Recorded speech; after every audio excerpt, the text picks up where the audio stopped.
el trabajo que ustedes realizan para nosotros es extremadamente importante también, nos ayuda a pensar muchas veces. Una cosa es cuando uno está en el día a día, que a veces no nos permite hacer algunos estudios que quisiéramos y tener el intercambio con los usuarios calificados, con los distintos organismos, como es el caso de ustedes. A nosotros nos sirve mucho y los invito a seguir el trabajo, y desde ya todo lo que se les ocurra para poder ayudarnos, para poder, si se quiere, empujarnos a que veamos cómo seguir mejorando en la producción de estadísticas. Para nosotros es un placer y tienen la puerta del instituto abierta para lo que necesiten. Yo les preparé una presentación porque me parece que hay muchas cosas para hablar, sobre todo en este contexto de COVID, que yo no sé si tengo posibilidad de compartir, no sé si tengo el permiso, me parece que sí. Sí, tiene el permiso, puede compartir sin problema. Bien. Claramente la época de COVID nos afectó no solo en la vida cotidiana, sino en todas nuestras actividades laborales. Desde ya en la vida cotidiana nos afectó a nosotros y al mundo entero también, ¿no? Esto lo hace más complejo todavía el problema, y las soluciones son más complejas. Desde ya afectó las relaciones personales, sin ir más lejos. Yo hoy voy a festejar mi cumpleaños virtualmente con mis padres, cuando esto era algo que se hacía a los abrazos. Nos afectó cómo relacionarnos, cómo trabajar, cómo circulamos, cómo nos entretenemos, nos educamos. Y desde ya afectó a la producción estadística. ¿Cómo hacer estadísticas en este contexto? Cómo dar cuenta de todos estos cambios que en la vida cotidiana de todos nosotros se están produciendo, porque todavía no han terminado. En el INDEC veníamos trabajando en una agenda estructural que era la que venía alimentando la agenda coyuntural. Desde ya el organismo tiene sus informes regulares, pero permanentemente estos informes, las agendas estructurales, como por ejemplo las realizaciones de censos, van afectando y van cambiando la agenda coyuntural. En la medida que cuando estábamos avanzando en este programa, es más, me acuerdo que lanzamos el programa de trabajo de este año, terminamos de lanzar el programa ya en el medio de la agenda del COVID, que no solo nos cambió la agenda coyuntural, sino que también nos afectó. Yo no diría que nos cambió, pero sí nos afectó a la agenda estructural. Desde procesos que uno los veía con un poco más de tiempo para llevarlos adelante, la agenda de COVID lo aceleró. La agenda de COVID hizo que mecanismos de relevamiento que uno tenía previstos en el futuro para ir incorporando, estudiándolos mejores, los aceleró muchísimo. Y es ahí donde nos tuvimos que adaptar. En la coyuntura desde ya, cómo adaptar el trabajo, pero en lo estructural también ver cómo repensar algunas cosas que veníamos haciendo. Ahora voy a entrar un poquito más en detalle en estas cuestiones. En lo coyuntural, ¿dónde nos afectó muy rápidamente? En dos partes. El impacto se dio en el trabajo de gabinete y en los operativos de campo. El trabajo de gabinete, lo que generamos fue, primero, una discusión sobre cómo hacíamos para mantener las metodologías. Esto que ahora parece algo obvio, al principio de la pandemia no era tan obvio. Nos llevó muchas discusiones y muchas charlas internacionales de ver si las metodologías las manteníamos, si teníamos que hacer cambios metodológicos, si teníamos que hacer, por ejemplo, y después hablamos un poquito más en detalle, si teníamos un índice de precios transitorio, porque no íbamos a poder mantener el índice de precios como lo veníamos relevando antes de la pandemia. Bueno, estas discusiones nos generaron varias discusiones dentro del equipo, pero también les diría discusiones que dimos a nivel internacional, donde claramente la decisión fue: las metodologías actuales son metodologías robustas que nos permiten adaptarnos a los impactos que puede estar generando el COVID. Implementamos el teletrabajo. Yo, para que se den una idea, el teletrabajo lo implementamos en menos de 3 días. Teníamos funcionando el instituto, por lo menos la parte de lo que es lo central, lo que era lo esencial de los operativos, lo teníamos funcionando, en 3 días estábamos instalados. Y donde nos generó sí el impacto más grande fue, obviamente, los operativos de campo.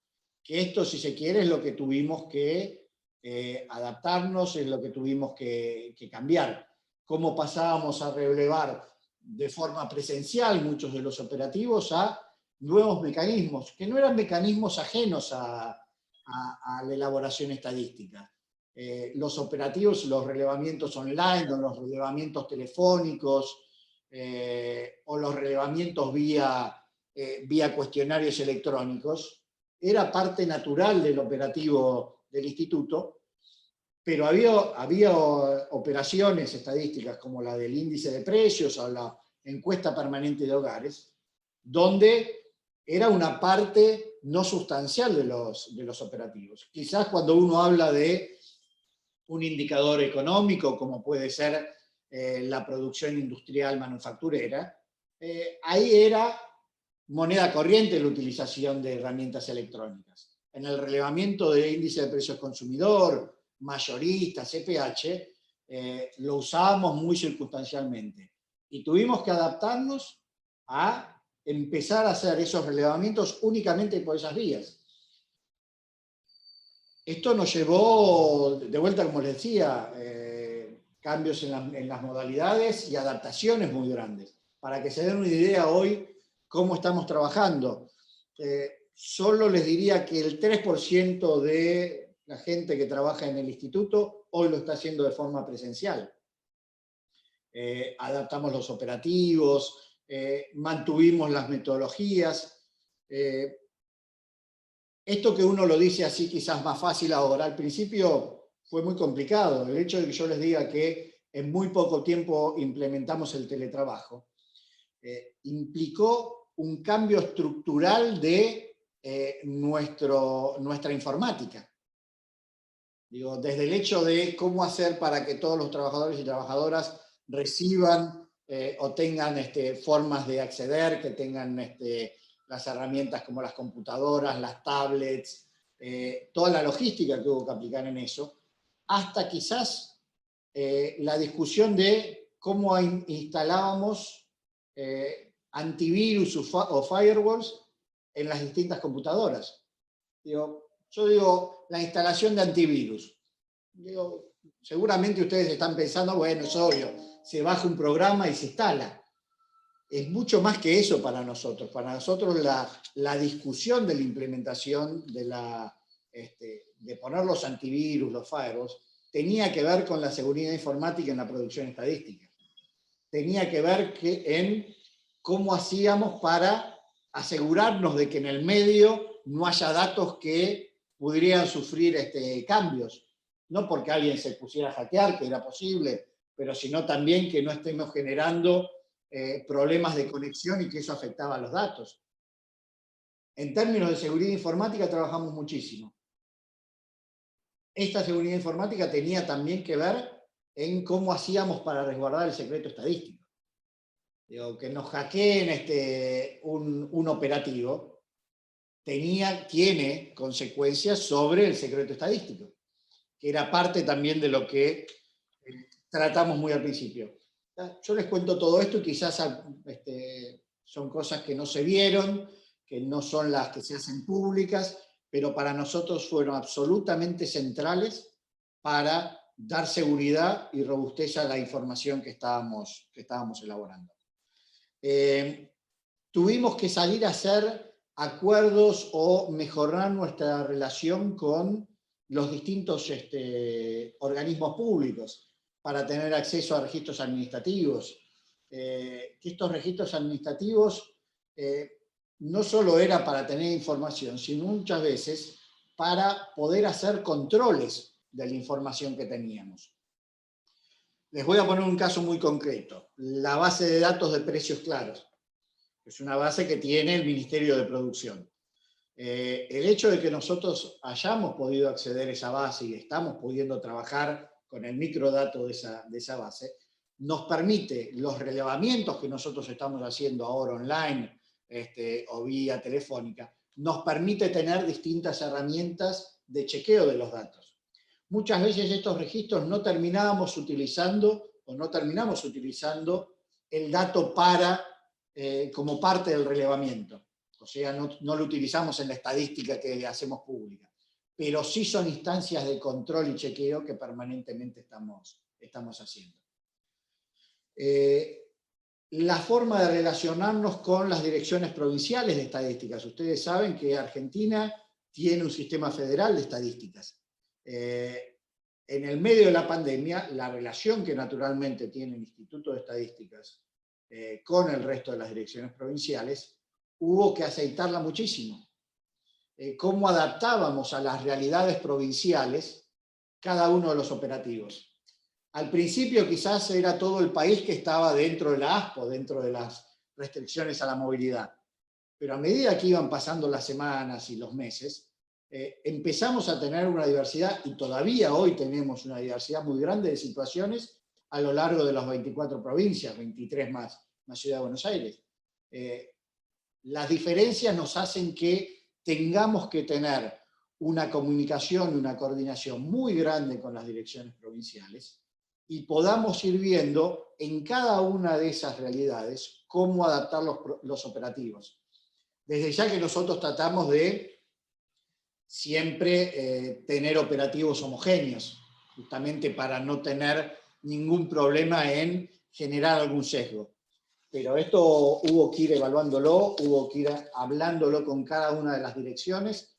Mire, hemos tenido casos, y nos pasó en el índice de precios del mes pasado, que dimos a conocer, donde de pronto nos había bajado mucho las visitas presenciales o la recolección presencial que habíamos empezado a tener. Parte del motivo por el cual nos había bajado mucho era porque provincias que estaban abiertas volvieron a fase 1 y hubo algunos casos donde en alguna dirección provincial hubo casos de COVID, con lo cual la dirección provincial directamente cerró y pasó todo a trabajo remoto, claramente para cumplir la cuarentena de los trabajadores y trabajadoras de las direcciones provinciales. Bueno, todo eso nos llevó y nos sigue llevando un tiempo muy grande de coordinación con los distintos organismos y direcciones provinciales en todo el país. Más allá del operativo que está realizando el INDEC, el COVID pegó fuerte acá puse algunos ejemplos, estos 4, pegó muy fuerte en los precios, en el mercado de trabajos y de ingresos, en la producción, en el comercio, y todo esto el INDEC tuvo que salir a dar cuenta. El INDEC, con la colaboración y el trabajo en conjunto de todas las direcciones provinciales, como les decía antes en el caso de precios. La discusión de cómo tratábamos aquellos rubros que estaban cerrados o siguen cerrados, los casos más típicos pueden ser los hoteles, restaurantes, ahora están abriendo, pero cómo le dábamos tratamiento y cómo hacíamos las imputaciones en casos de rubros como cines y teatros que siguen cerrados. Hoy ya lo tenemos más aceitado, pero al principio esas discusiones eran muy grandes. La duda hoy que tenemos, y que la estudiamos permanentemente, es los sesgos que se pueden ir produciendo cuando uno retome la normalidad, sea cual fuese la nueva normalidad que vayamos a recuperar. Pero ahí estamos poniendo el ojo muy detalladamente en cómo nos puede estar generando algún sesgo eventualmente estas vueltas o estos cambios que ha habido, por ejemplo, en estos rubros. Nos afectó también a la economía en general, afectó los canales de venta. Un ejemplo no menor, ropas y electrodomésticos, para poner ejemplo, como les pongo ahí, empezaron a tener un crecimiento más grande en supermercados porque los negocios tradicionales estaban cerrados posiblemente. Empezó a tener, ahora lo vamos a ver también en el caso del comercio, el canal electrónico online empezó a tener una preponderancia que antes no tenía. La verdad que todo el comercio online en Argentina, si bien tenía un crecimiento en los últimos años y venía con un buen ritmo, lo que generó la pandemia fue una aceleración muy fuerte. Y seguramente todo esto nos va a generar cambios estructurales, que hoy todavía no sabemos cómo van a ser esos cambios estructurales. Seguramente tengamos que esperar un poco a que se vuelva esta nueva normalidad que decíamos antes, para poder evaluar cómo van a ser los cambios desde las canastas, cómo van a ser los cambios en los canales de venta, cómo van a ser los cambios en las ponderaciones de los productos que vamos a tener que incorporar en las nuevas canastas. Pero eso es algo que vamos a ir estudiando en los meses siguientes y sobre todo, como les decía antes, cuando recuperemos alguna normalidad. Pero seguramente esto nos va a generar un cambio que vamos a tener que incorporar en las estadísticas. Nosotros habíamos realizado hace muy poquito, estaba terminada la encuesta de gasto por hogares, la ENGO, que seguramente ustedes la han visto y han visto los microdatos. Yo creo que vamos a tener que hacer encuestas para complementar esa ENGO, para tratar de dar cuenta de estos cambios estructurales que se pudieron haber o que pueden empezar a ser permanentes a la hora de los hábitos de consumo, por ejemplo, que veíamos antes.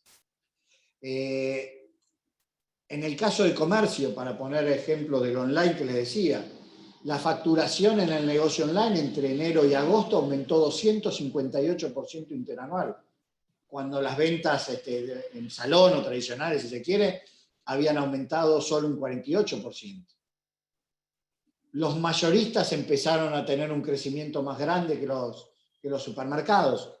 Estos tenían algún comportamiento en los últimos años de que se veía que los mayoristas venían creciendo, pero claramente en la pandemia esto se vio mucho más marcado. Lo mismo pasó, como les decía antes, mismo con precios, en supermercados versus los negocios tradicionales, donde el supermercado empezó a cubrir algunos rubros que los tradicionales no estaban teniendo operaciones.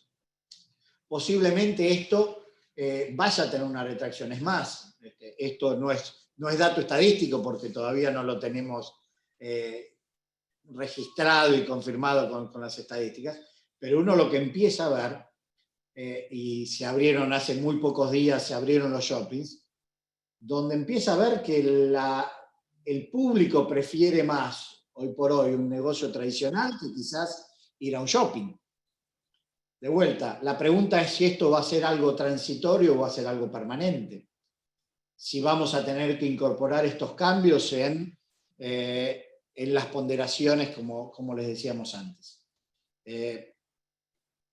Hemos tenido que incorporar perspectivas de comercio que no las veníamos realizando, y la pandemia nos llevó, para tratar de entender mejor los fenómenos y poder dar cuenta de los fenómenos que estaban ocurriendo, nos llevó a crear nuevas encuestas, en este caso cualitativas, para tratar de ver cómo venía el comercio y lo que uno podía ir esperando que fuese a pasar, y cómo nos íbamos adaptando y cómo teníamos que acomodar los operativos.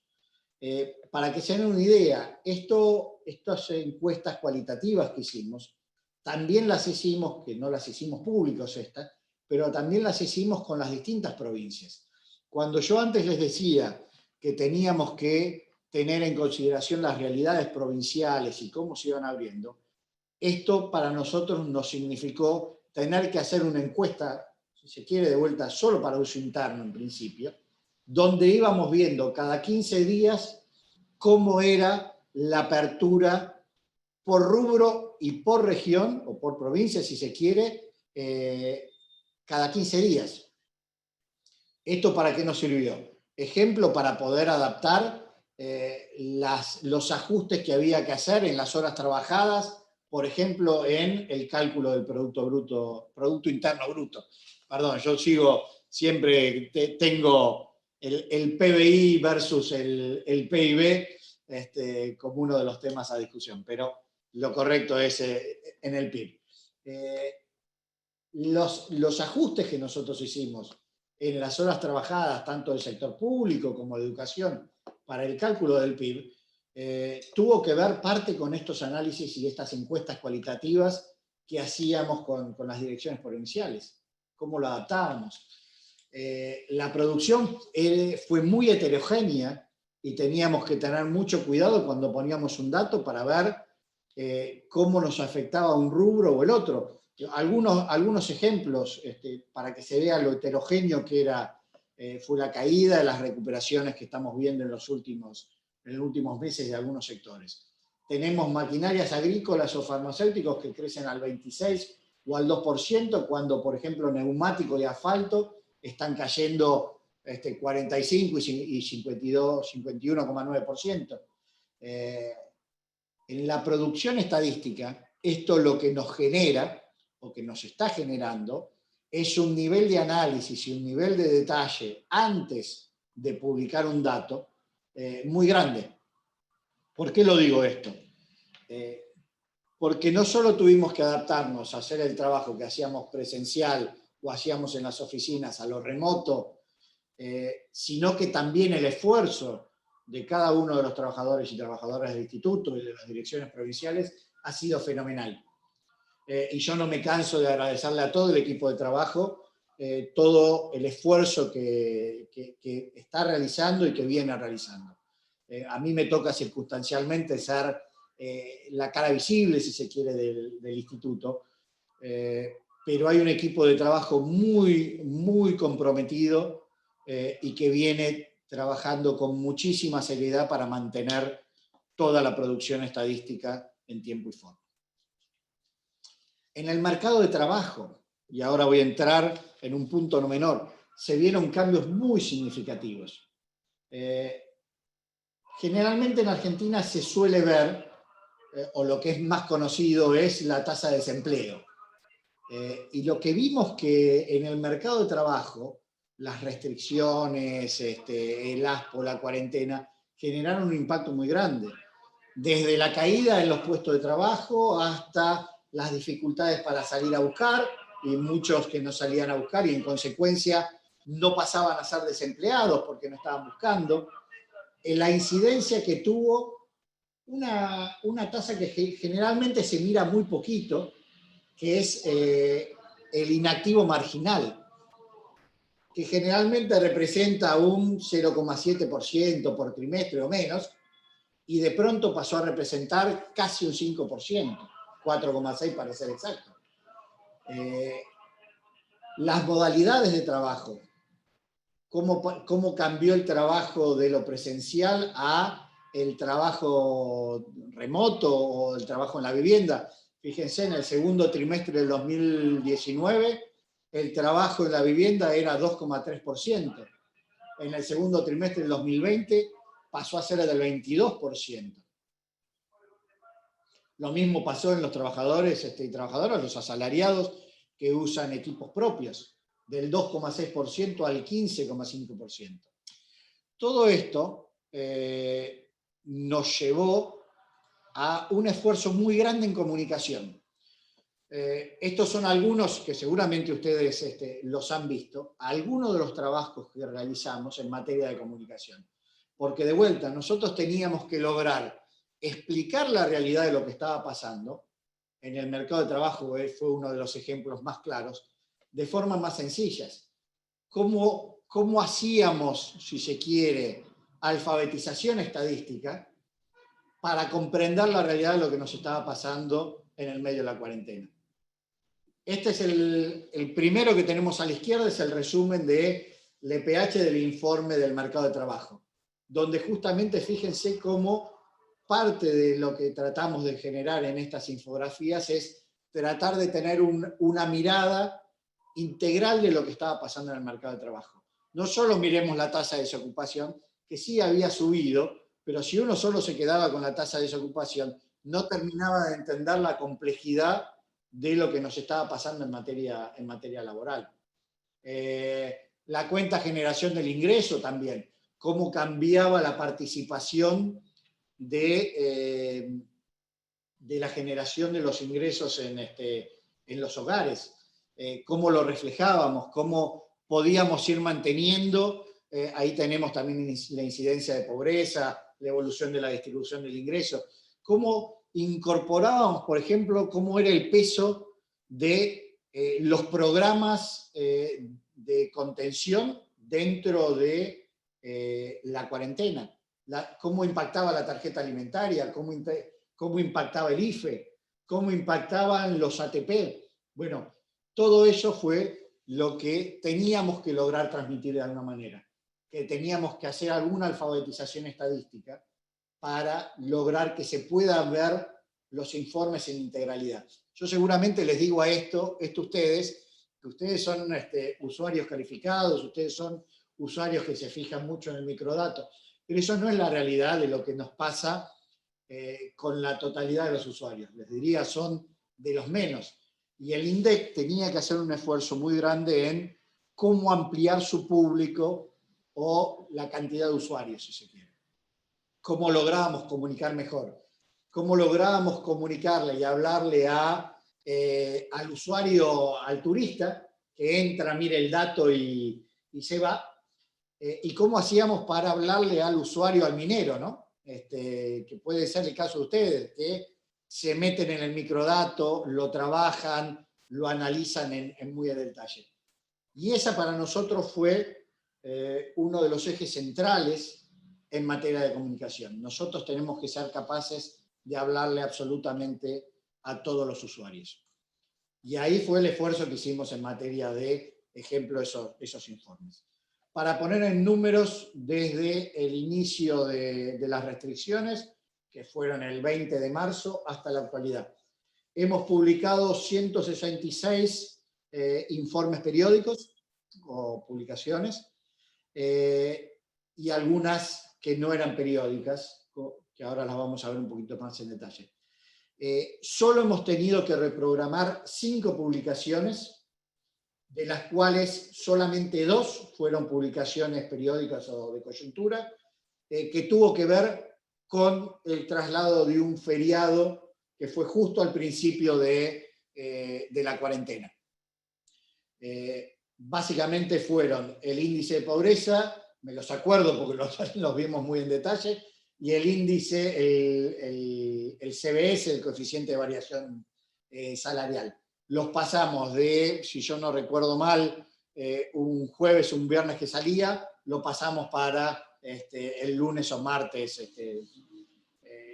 después de haberse pasado ese feriado. El resto de las publicaciones fueron presentadas en tiempo y forma, en el día que habíamos establecido y en el horario que se había establecido. Esto parece menor, pero ustedes lo van a entender muy, muy claro. Para nosotros era esencial porque era lo que nos permitía, de alguna manera también, dar certeza sobre la producción estadística y la seriedad con la que estábamos trabajando. Dentro de esto se hicieron 15 publicaciones especiales, entre publicaciones que fueran nuevos productos del COVID, como por ejemplo las encuestas cualitativas que les nombraba antes, como algunos trabajos que ya eran más estructurales, que se venían trabajando y se siguieron haciendo, como el Sistema Integrado de Estadísticas Sociales que sacamos hace poco, o el trabajo que hicimos sobre la encuesta nacional del uso de tiempo, que si nos acompaña la pandemia, vamos a estar poniendo en campo hacia la primera mitad del año que viene. Teníamos pensado hacerlo en marzo, abril. Vamos a ver cómo sigue la situación sanitaria para ir viendo cómo lo ponemos. También nos llevó un esfuerzo muy grande en términos de ser muy claros en la comunicación sobre qué es lo que estábamos haciendo, sobre cómo manteníamos la metodología, cómo íbamos adaptando los relevamientos. Pusimos en la página web preguntas y respuestas habituales, que las íbamos actualizando periódicamente. En todos los informes que íbamos sacando, íbamos poniendo notas explicativas o notas metodológicas relacionadas al COVID. Ahí tienen dos ejemplos, el del índice del precio del consumidor y el estimador mensual de la actividad económica, donde muy detalladamente poníamos cuáles eran los procesos que estábamos aplicando y cuáles eran los cambios que estábamos poniendo. Esto tenía que ver con, de vuelta, dar la certeza del trabajo que estábamos haciendo, cómo nos estábamos adaptando, cómo estábamos pudiendo cumplir con el cronograma y cuáles eventualmente podían ser las dificultades que podían surgir a lo largo de los informes. Estos fueron otro de los informes que realizamos, que tuvo que ver específicamente con cuentas nacionales. Dentro de esta alfabetización estadística que yo les decía, parte de la tarea fue no solo explicar cómo impactaba el COVID en las cuentas nacionales o en los distintos operativos, sino también explicar qué era el PIB, qué eran las cuentas nacionales, para qué servían. Digo, de vuelta, ustedes se los digo y para ustedes es obvio, pero para la mayoría de los usuarios era una forma de tratar de ser muy claros de qué es lo que están leyendo cuando ven un informe, por ejemplo, de cuentas nacionales. Hemos sacado, esto es muy innovativo, hasta les diría mismo casi a nivel internacional también, una nueva forma de comunicación que fue a través de los podcasts. Hoy creo que a nadie se nos escapa que una de las formas de comunicación que tiene sobre todo el público más joven es a través de los podcasts. Y es ahí donde el INDEC trató de hacer un esfuerzo en generar este podcast, que es más, termino esta conferencia con ustedes y tengo que grabar los audios para justamente el podcast que sale hoy, donde buscábamos explicar los procesos estadísticos, pero también que el usuario tenga una vía de comunicación con nosotros. En el resumen semanal, que es el primero de todos que lanzamos, no solo explicamos las estadísticas de la semana, vertimos alguna información más teórica sobre, por ejemplo, qué es la tendencia ciclo, o cómo en el podcast que va a salir hoy, volvemos a refrescar el concepto de precios a precios corrientes o a precios constantes, para que se pueda entender, y contestamos preguntas de los usuarios. Todas las semanas nos llegan consultas vía web, vía WhatsApp, y en este caso, personalmente, contesto las preguntas de los distintos usuarios. Sacamos informes especiales, donde, por ejemplo, vimos el secreto estadístico. ¿Para qué sirve el secreto estadístico y de qué sirve? Para nosotros esto no era menor, porque es una forma también de explicarle al público cómo resguardamos la información que nos brindan. Entonces nos parecía muy importante en este caso, por ejemplo, explicar qué es el secreto estadístico y para qué se usa. Explicamos en una entrevista cómo son los usos de los registros administrativos, que esto fue una entrevista que se inicia al director técnico del INDEC, Pedro Lines, y vamos a seguir con estos procesos de comunicación. De vuelta, la lógica es cómo hacemos para tener un instituto, un INDEC cada vez más abiertos y que cada vez puedan llegarnos más consultas de todos los usuarios, de los usuarios calificados hasta los usuarios menos calificados y que quizás vienen a buscar un dato. Es más, para contarles, hay algunos casos donde nos llevan pedidos para hacer las tesis de universidades, donde nos piden información. Sacamos videos de comunicación también, donde el primero que ven a su izquierda tenía que ver concientizar sobre el EPH, donde los encuestadores nuestros les mandaban previamente quizás el video o el audio para que la gente que nos iba a contestar sepa para qué servía esa información que nos estaba dando y que efectivamente el INDEC estaba realizando los operativos de esa forma. Pero también hicimos videos donde explicábamos cómo las estadísticas están en absolutamente todas las cosas que hacemos en el día a día. Cómo alimentan, en el caso de arriba arriba a la derecha estaba orientado a todas las estadísticas económicas, más de producción, pero cómo veíamos estadísticas sociales también a la hora, por ejemplo, cuando cada uno de nosotros va al supermercado, cómo eso después se transformaba en estadística. Y el último video que lo lanzamos ayer, que es el de abajo a la derecha, tenía que ver, bueno, ¿para qué me sirven estas estadísticas a mí en el día a día? ¿Por qué yo colaboro en brindar información para las estadísticas, pero para qué las utilizo? ¿Cómo le explicábamos al usuario la importancia de que las estadísticas nos permiten tomar mejores decisiones? Y eso es parte de todo lo que estamos realizando en materia de concientización sobre las estadísticas.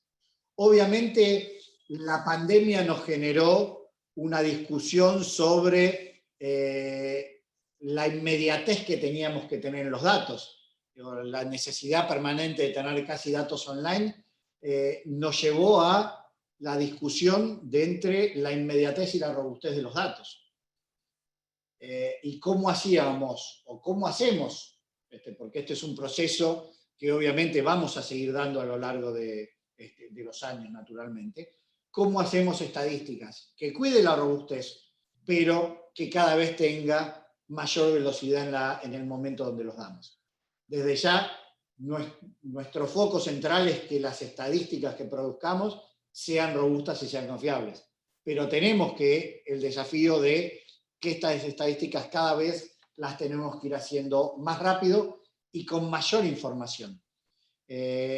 No es simplemente poder hacerlas más rápido, sino cómo empezamos a incorporar estadísticas que hoy quizás no estemos haciendo y que las tenemos que empezar a hacer. Cómo empezamos a incorporar mayor granularidad en los datos que damos a conocer. Y esto nos genera un desafío muy grande.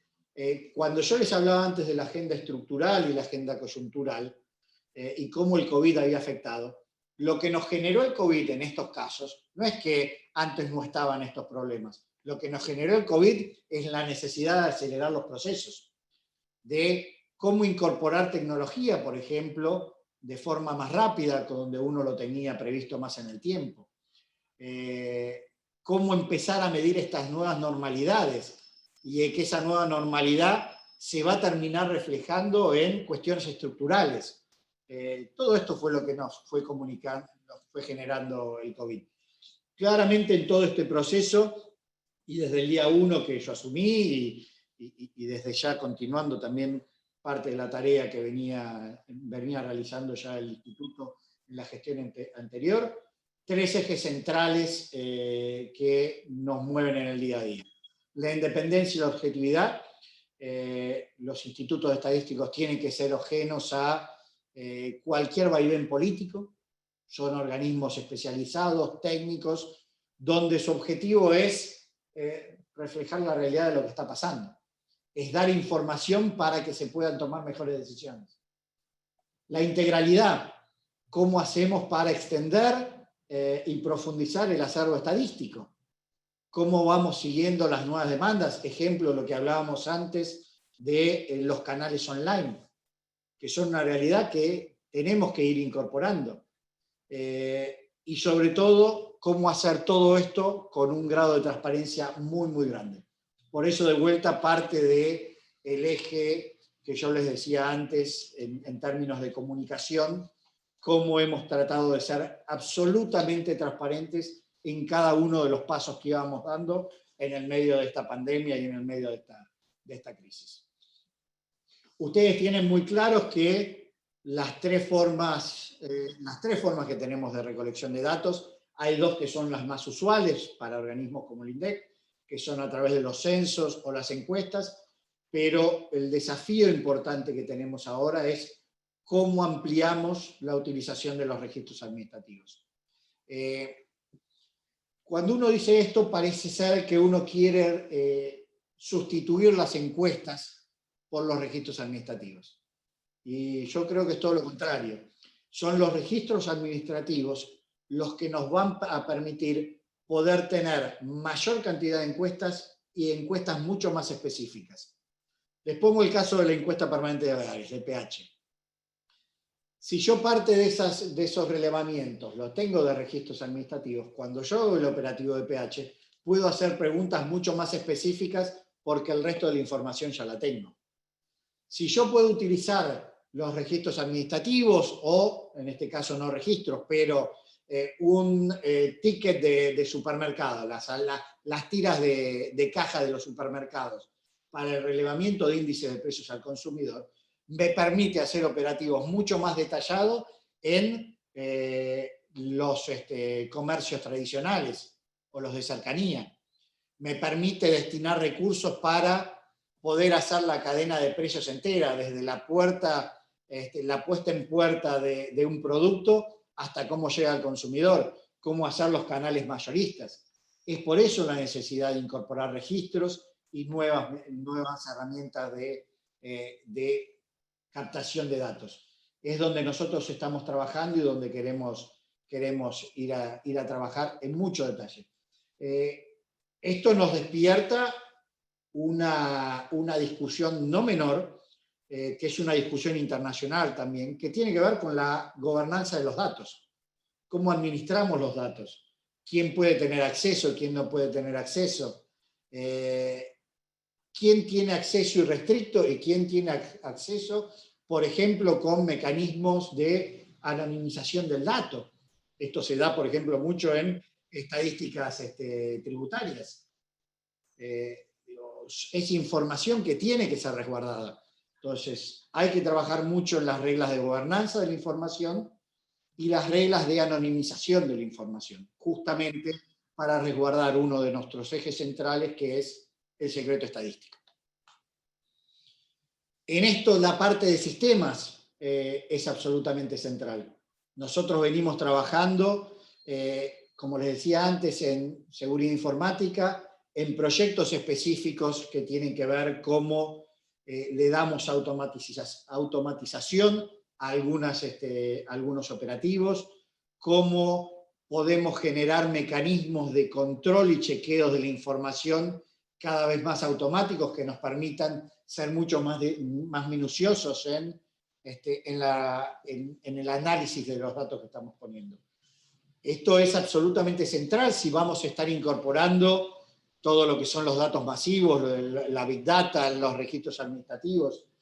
Nosotros estamos generando un Data Lake, que ese Data Lake básicamente es un reservorio de datos, donde la idea es que las distintas áreas dentro del instituto vayan accediendo a ese Data Lake, obviamente con las restricciones, con los cuidados, la gobernanza que les hablaba antes, y esa información pueda ser mucho más compartida dentro del instituto. ¿Cómo hacemos para integrar las distintas áreas? ¿Cómo hacemos para entender de forma mucho más exacta qué es lo que está pasando, relacionando todo? Este es el primer paso del Data Lake. Nuestra idea es hacer un Data Warehouse, que esto va a ser un proceso de, por lo menos nos va a llevar 2 o 3 años, donde la idea es que el usuario final, en muchos casos ustedes, puedan tener acceso, desde ya con las restricciones y con el cuidado del secreto estadístico, a todo este gran reservorio de datos. Y ustedes van a poder ir haciendo estas interacciones o estas comparaciones entre los distintos datos. Hoy es muy difícil hacer eso con los distintos operativos. Es difícil hacer estadísticas de precios, quizás con mezclas con EPH. Bueno, la idea de tener este data warehouse es que todo eso va a ser mucho más sencillo, que van a poder ustedes estar trabajando con los microdatos de absolutamente todos los operativos. De vuelta, esto es, si se quiere, un proyecto más largo, lo vamos a ir haciendo en etapas, es un sueño que queremos cumplirnos y creo que es hacia donde tenemos que ir yendo. Desde ya lo más importante que tenemos estructural dentro de las estadísticas tiene que ver con los procesos censales que tenemos abiertos, desde ya el censo poblacional, que no les voy a hablar mucho de esto, porque después tengo entendido que habla Gladys Macé, que es una de las principales responsables del censo poblacional, pero también tenemos el Censo Nacional Económico que estamos lanzando hacia fines del mes de noviembre, principios del mes de diciembre. El censo poblacional, de vuelta muy rápido, una de las novedades que va a tener en términos de productos va a ser el precenso de viviendas. Esto básicamente va a ser un mapa interactivo que va a poder tener acceso la totalidad de los usuarios, donde va a poder ir viendo por localidad, por radios censales, la cantidad de viviendas, los tipos de viviendas, los establecimientos educativos que hay, las distintas zonas de todo el país. La idea es que uno tenga un mapa y vaya pudiendo hacer un zoom a ese mapa y va a ir viendo las características de cada uno de las regiones. Esto es novedoso, para nosotros internamente lo llamamos el ADRA, es una información básica a la hora de la planificación de la logística del censo poblacional, pero también lo tomamos como un puntapié inicial de cómo ponemos un primer, si se quiere, un primer ladrillo en lo que tiene que ser una construcción colaborativa de los distintos organismos en materia de geolocalización y los trabajos de cartografía que tenemos que hacer. La idea es poner esto a disposición para que empresas públicas, empresas, otros organismos del Estado puedan incorporar información ahí. Les pongo un ejemplo muy concreto. Hace muy poquitito hemos firmado con AISA un convenio donde la idea es ir trabajando, más allá del trabajo estadístico sobre temas de acceso al agua, Tuaca, incorporar también dentro de estos trabajos todo lo que tiene que ver con la geolocalización, en este caso de cómo es la distribución de las redes de agua. La idea es que esto lo podamos ir sumando después a este precenso de viviendas y podamos ir haciendo, si se quiere, distintas capas, donde uno pueda ver las viviendas en una zona determinada, los tipos, pero también qué servicios tienen. De vuelta, esto es un trabajo que nos va a llevar bastante tiempo, pero para nosotros este precenso de viviendas es justamente el puntapié inicial de lo que queremos lograr. Espero que lo logremos, espero que podamos llevarlo adelante. En todo caso, hemos tenido una recepción muy importante. Vamos a estar trabajando con la IGN muy codo a codo con esto, porque es uno de los desafíos grandes que tenemos y obviamente es hacia donde nosotros creemos que también las estadísticas tienen que ir, a todo lo que es la geolocalización y poder ser mucho más precisos en ir mostrándolo en un grado de detalle mucho más grande. El resto se los dejo que se los cuente Gladys, el censo experimental y cómo va a ser el censo poblacional, y me voy a algo que es lo que les decía antes, que estamos presentando ahora. La fecha que tenemos prevista es el 30 de noviembre, un operativo que va a durar aproximadamente 6 meses, que es la primera etapa del Censo Económico Nacional. La primera etapa tiene que ver con un registro de las unidades económicas que vamos a estar realizando en estos 6 primeros meses. La segunda etapa tiene que ver con cómo terminamos con encuestas específicas, con la utilización de registros administrativos para la generación de, ejemplo, una nueva matriz insumo-producto, la discusión de cómo armamos un nuevo producto geográfico. Hoy tenemos el PIB, pero nuestra idea es desde ya el cambio de año base que esto puede generar, pero también aprovechar esa oportunidad para tener los productos brutos geográficos. La primera etapa vamos a estar registrando, o tenemos la intención de registrar, cerca de 5,5 millones de quits, que tiene la particularidad de que va a ser un censo online, por lo menos la primera parte. Si se quiere, parte de esto tiene algo en común con el censo poblacional.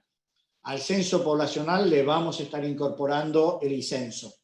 Desde ya, esto como es nuevo y no estaba previsto originalmente, lo estamos testeando, lo vamos a testear cómo es su resultado y cómo reacciona la gente con este icenso. Pero la idea es que incorporemos nuevas formas de recolección de los datos y que los usuarios puedan contestar las estadísticas. Uno de los grandes desafíos que tenemos es cómo hacemos para reducir en los operativos coyunturales la tasa de rechazo en las respuestas, pero también cómo generamos un vínculo distinto con el usuario y que esté más propenso, tenga más ganas de contestarnos a los distintos relevamientos. En el caso de los censos, sobre todo en el censo poblacional, y por eso nos atrevemos al icenso, tiene que ver con la nueva realidad que estamos en el contexto de la pandemia. Una de las posibilidades que tenemos, si salimos solo con el operativo de calle, que obviamente va a ser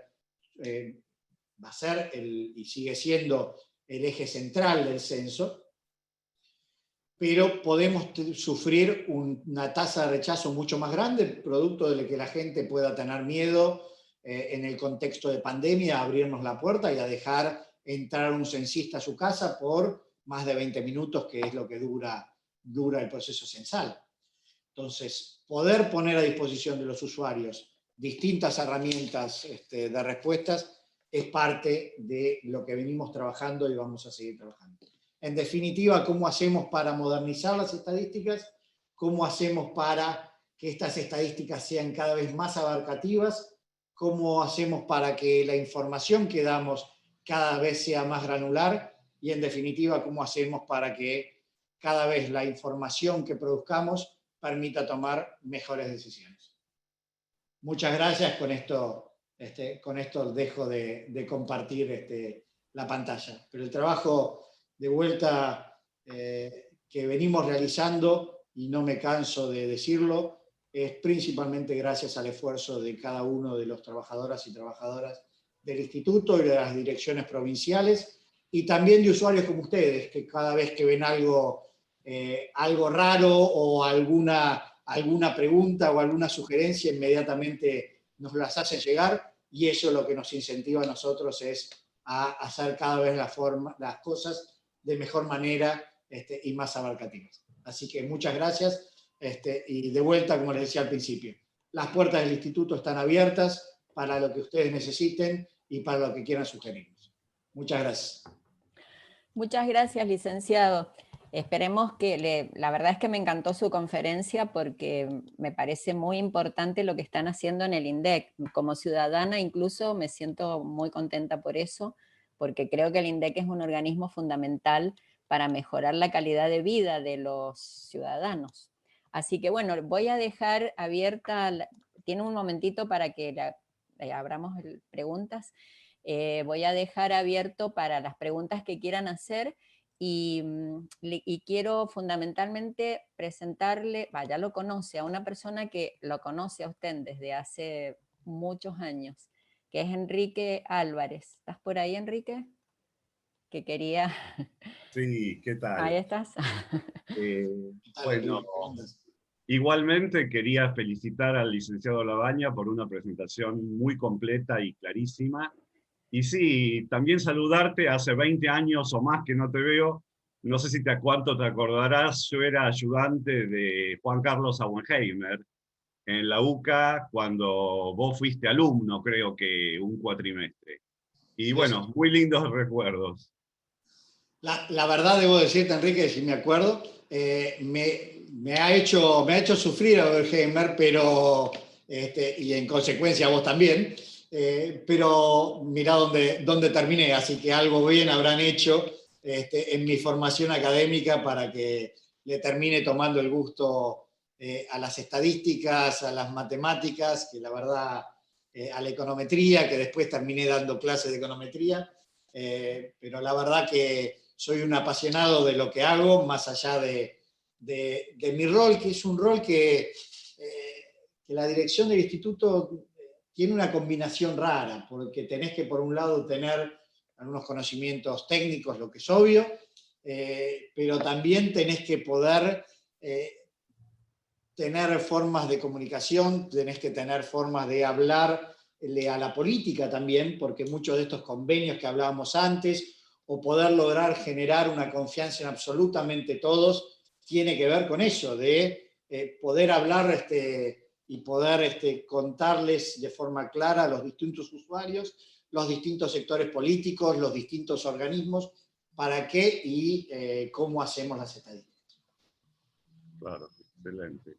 Bueno, te mando un fuerte abrazo y dejo a ver las preguntas que haya o a la moderación. Un abrazo. Un abrazo, gracias.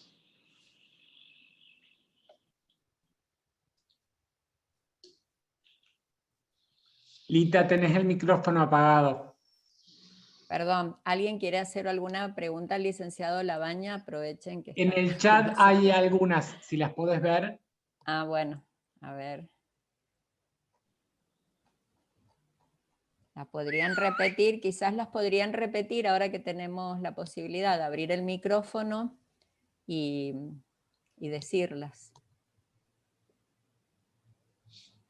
Son comentarios, no veo preguntas en especial, sino más bien comentarios.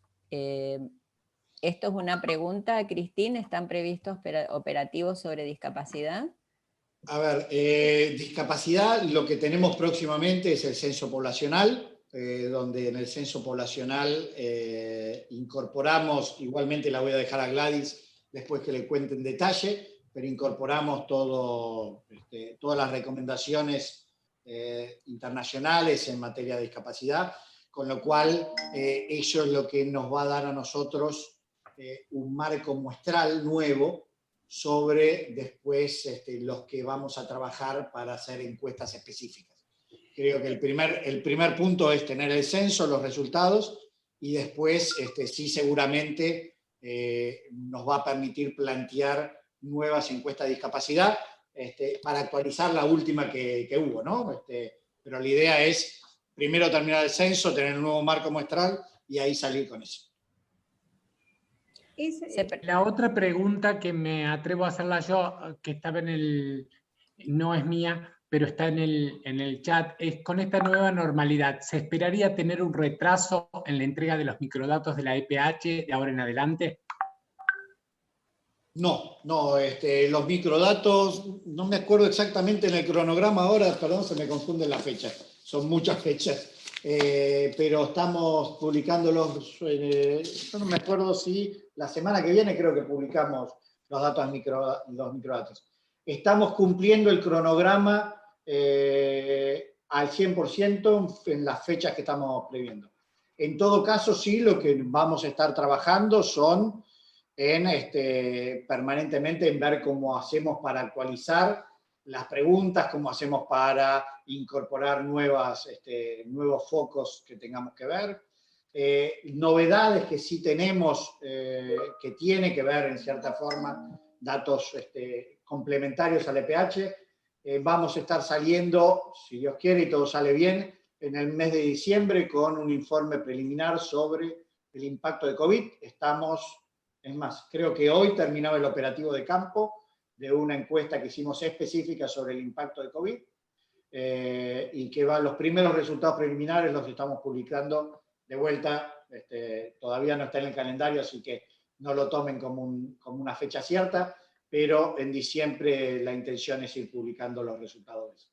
Y en NPH, lo que les comentaba antes, estamos trabajando en cómo hacer algunos cambios, cómo incorporar más información, obviamente respetando la información histórica que venimos dando. Pero los microdatos van a seguir estando disponibles en tiempo y forma como estaba previsto.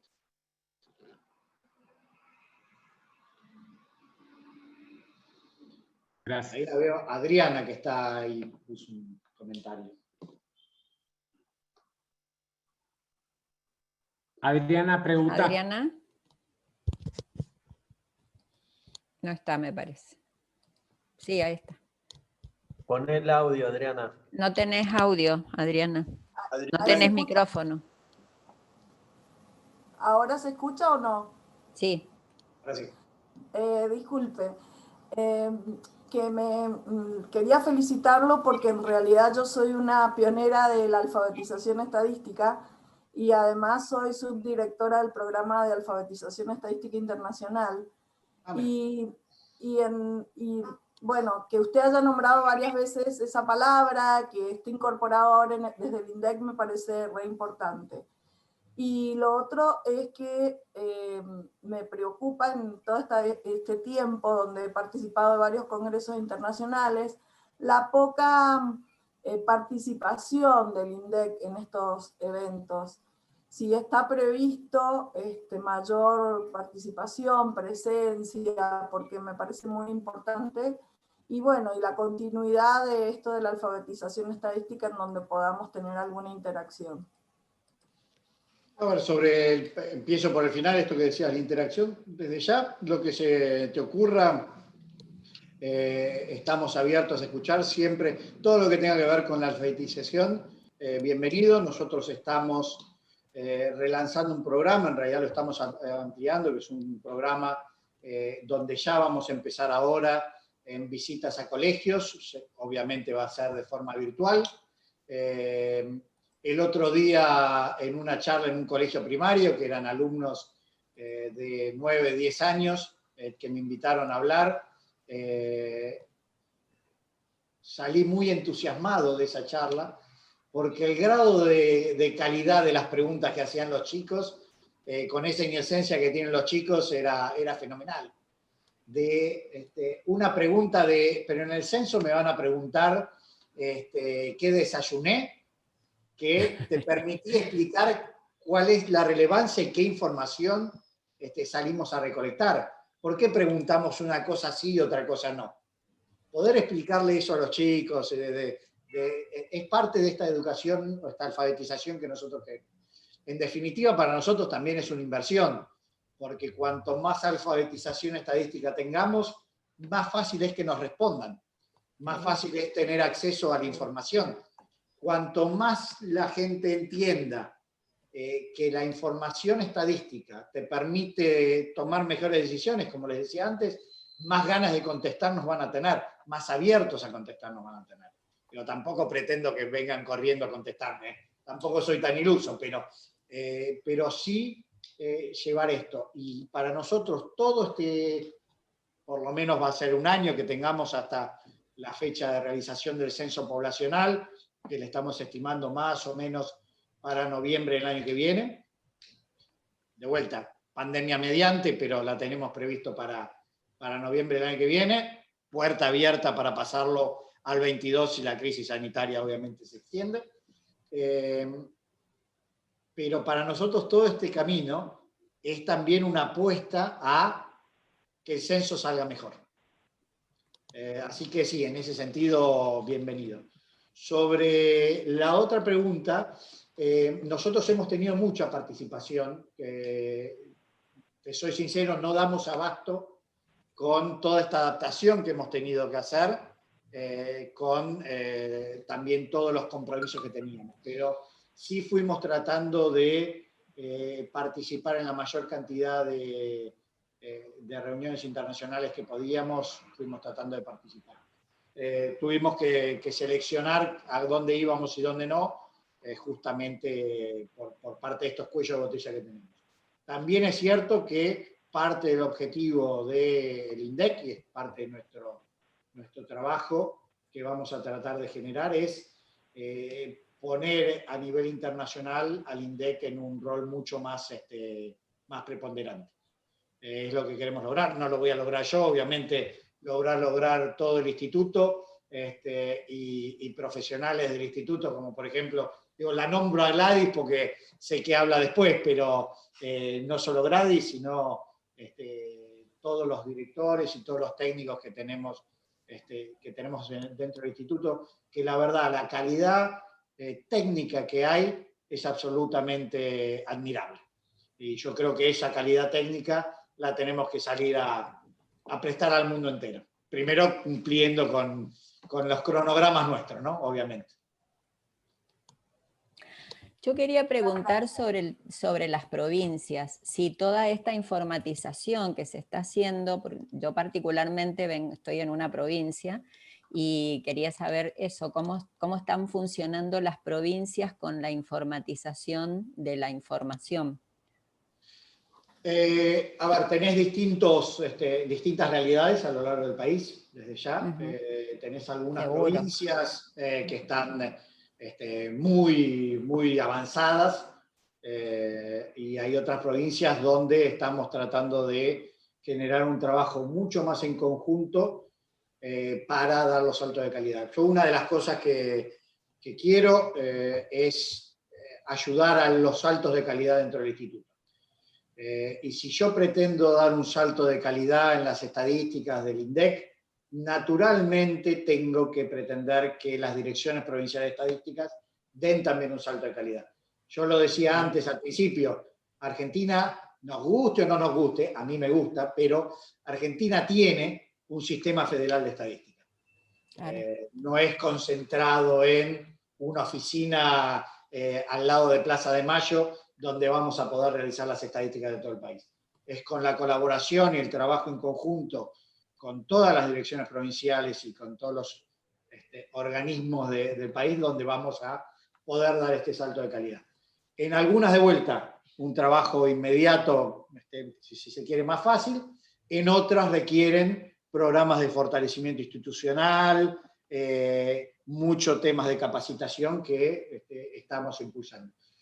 Nosotros lanzamos, y esto no me acuerdo si fue en el mes de abril, más o menos lanzamos el primer programa de capacitación federal, donde el primer tramo, ya estamos en el segundo tramo, en el primer tramo capacitamos 1.400 personas de todo el país, 1.400 personas que se dedican a la elaboración de estadísticas de todo el país.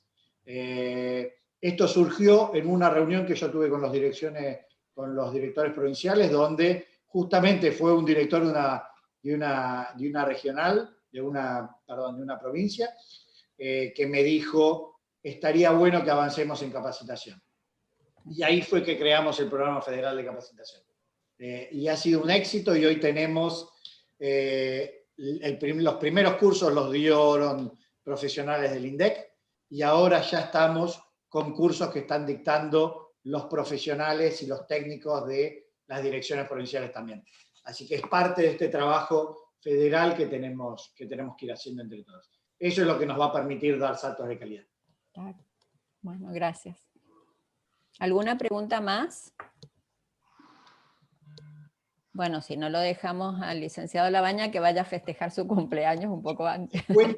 A lo mejor te puedes desconectar un poco antes y festejar el...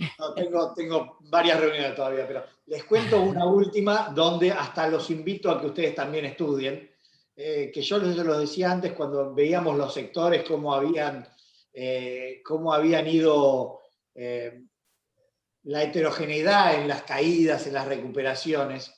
Estamos con hoy un trabajo muy grande, y de vuelta también internacional, en cómo trabajamos la tendencia ciclo, por ejemplo.